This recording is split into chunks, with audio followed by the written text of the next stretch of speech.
Welcome to the Texas Cannabis Collective weekly update for the week of June 11th, 2022. I'm Jesse Williams. Lone Star Collective and Texas Cannabis Collective updates are sponsored by Thrive Apothecary. For more information, visit thrivetx.com. Support also comes from Oak Cliff Cultivators. For more information on Oak Cliff, visit oakcliffcultivators.com. This past week in cannabis news, Greg Abbott touted that Operation Lone Star has led to more than 242,000 apprehensions and more than 14,000 criminal arrests. Within those numbers sits a statistics that many do not realize was part of the count: small amounts of marijuana with no other crime. This is Texans caught with small amounts of marijuana during routine traffic stops nowhere near the border, according to an analysis by the Dallas Morning News. Nowhere near the border could be somewhat rather subjective term now, as the SCOTUS has recently ruled on a case that leaves up to 100 miles within the border a special buffer zone. To include coastlines, the zone doesn't require border officials or anybody working in that capacity to have a warrant to enter a property or do a search. The data showed that 1 out of every 5 arrests made would be something either citable with just a ticket or even less in major cities such as Austin, Texas. Victor Manjarrez Jr., a former Border Patrol chief who now teaches at the University of Texas at El Paso, told the Dallas Morning News that he questioned the inclusion of low-level marijuana charges that lack a nexus with the border. No one would ever say that it's a cartel smuggling 2 ounces at a time, Manjarrez said. Representative James White, a Hillister Republican who chairs a House Homeland Security Committee, said arrests attributed to the operation should have a connection to the border. For example, he would expect cartel members caught with small amounts of marijuana to be included in the count. If they have no nexus to the mission, those metrics really shouldn't be in the data pool, White said. This has led to confusion within activist communities, as the governor has also stated during his 2022 campaign that he believes the state should not be arresting people for low-level possession. As well, confusion comes in as departments, to include DPS, had stated in the past that they would not be focusing on low-level amounts or any case where it may be conflated with possession of hemp products.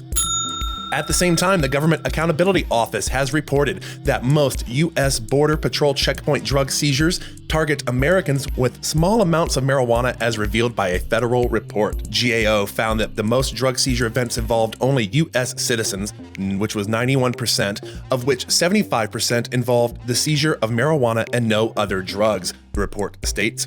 The report states that in 2017, the office found that 2% of Border Patrol apprehensions occurred at checkpoints and that 40% of contraband seizures at checkpoints were 1 ounce or less of marijuana from U.S. citizens.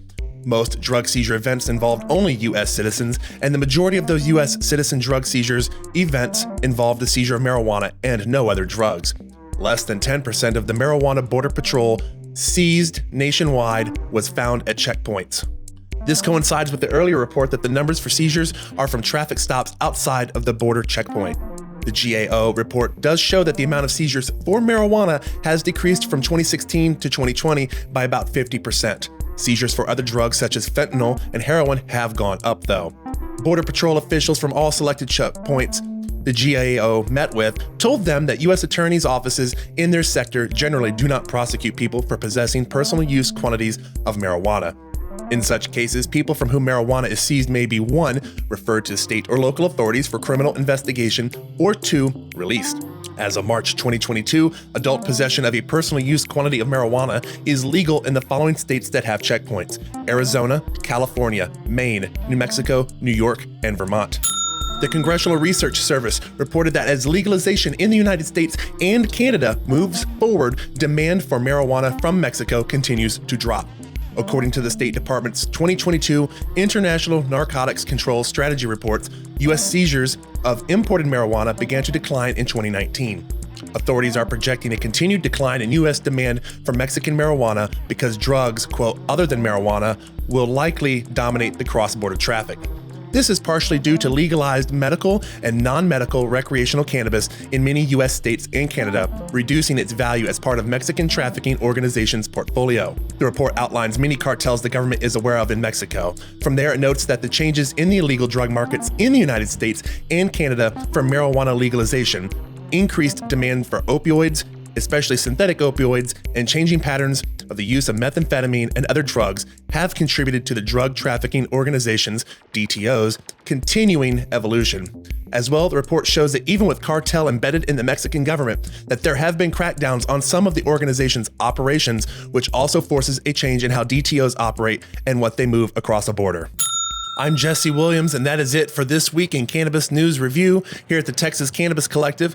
Be sure to subscribe to our newsletter at txcannaco.com and search for Lone Star Collective Podcast in your search engine to get updates about our show and weekly news.